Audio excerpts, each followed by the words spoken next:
Hello, everyone. Welcome to TCOM 408. I'm glad you're with me today.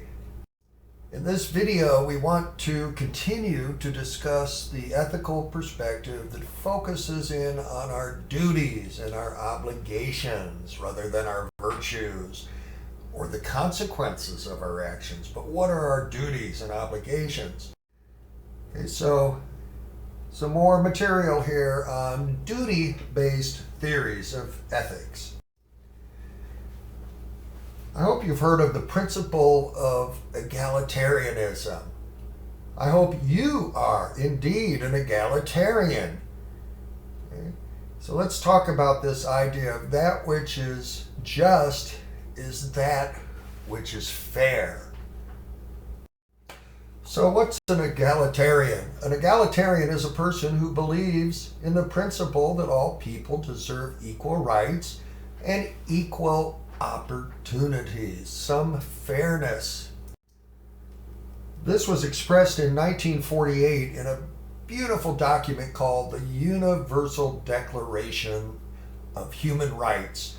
This was written in 1948, right after World War II, the horrors of World War II. And this document enumerates a bunch of basic human rights.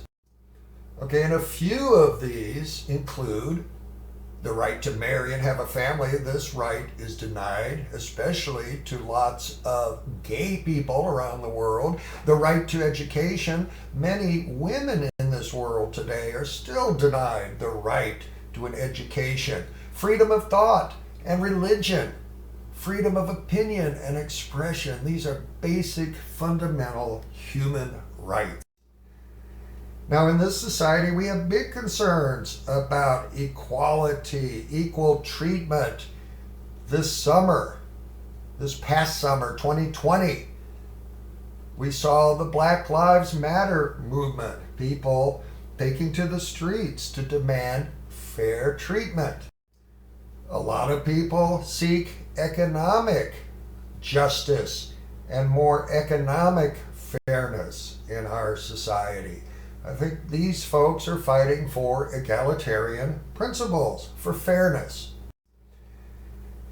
Now, we can't solve all of the problems of racial and social injustice and economic justice and fairness, but I can introduce you to an important egalitarian principle. This is from the philosopher John Rawls, and he calls it the veil of ignorance. And he thinks it's important for us to stand behind this veil. Now, a veil is a face covering, like the blindfold we see in the statue that represents justice. Why is Lady Justice blindfolded? Because justice shouldn't be concerned with factors like class and race.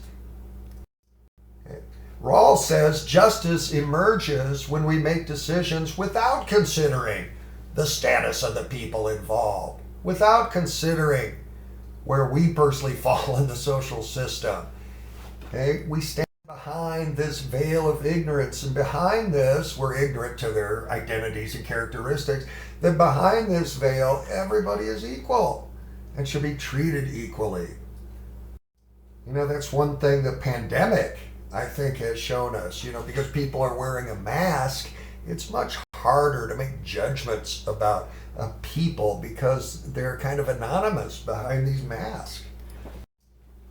All right, let me introduce you to another very important, I think, theory. This comes from a famous philosopher called W.D. Ross, who lived mostly in the 20th century, and he came up with this pluralistic theory of duty. These are the several duties that most of us probably are obliged to in our society. Ross identified 7 important duties, and I think this is a wonderful list that summarizes some of the core duties and obligations that each one of us have. So let's review Ross's pluralistic theory of duties. Okay, he mentions the duty of fidelity. This is the duty to act according to explicit and implicit promises, like the promise to keep our word and the promise to tell the truth, the duty to fidelity, especially fidelity to the truth. The duty of beneficence. This is the duty to help other people, to increase pleasure, to improve character, to give back to the world. To whom much is given, much is expected in terms of beneficence. The duty of non-malfeasance. This is simply the duty to avoid harming other people. This is the first oath that a doctor takes, for example, to do no harm. The duty of justice. This is the duty to ensure that people get what they deserve, whether it's punishment or fair treatment. The duty of self-improvement, very important, a duty to improve ourselves constantly, continuing education, lifelong learning, to continue to care about our physical, our emotional, our intellectual development. Another duty that Ross talks about is the duty of reparation. This is the duty to recompense someone if you've acted wrongly towards them, to make a proper amend and to set the matter right if you've harmed someone. And finally, the duty of gratitude, the duty to have a grateful heart, the duty to appreciate the people who have benefited us. So those are the 7 duties identified by W.D. Ross. Now here's one problem with duty-based theories. What do we do when we have these prima facie duties that are in conflict? When we have an ethical dilemma? When we have conflicting duties?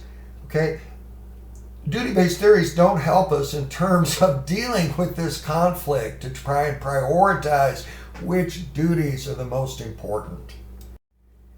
Let me talk about a final duty, and that's the duty we have to ourselves. And this is expressed by Ayn Rand, the philosopher who pushed the idea of ethical egoism, or what's in it for me? Ethical egoism claims that it's necessary and sufficient for an action to be morally right if it simply maximizes one's self-interest. Ayn Rand actually wrote a book about the virtue of selfishness. She thought that selfishness was a great virtue, and then we have this duty to ourselves. Now, self-centeredness.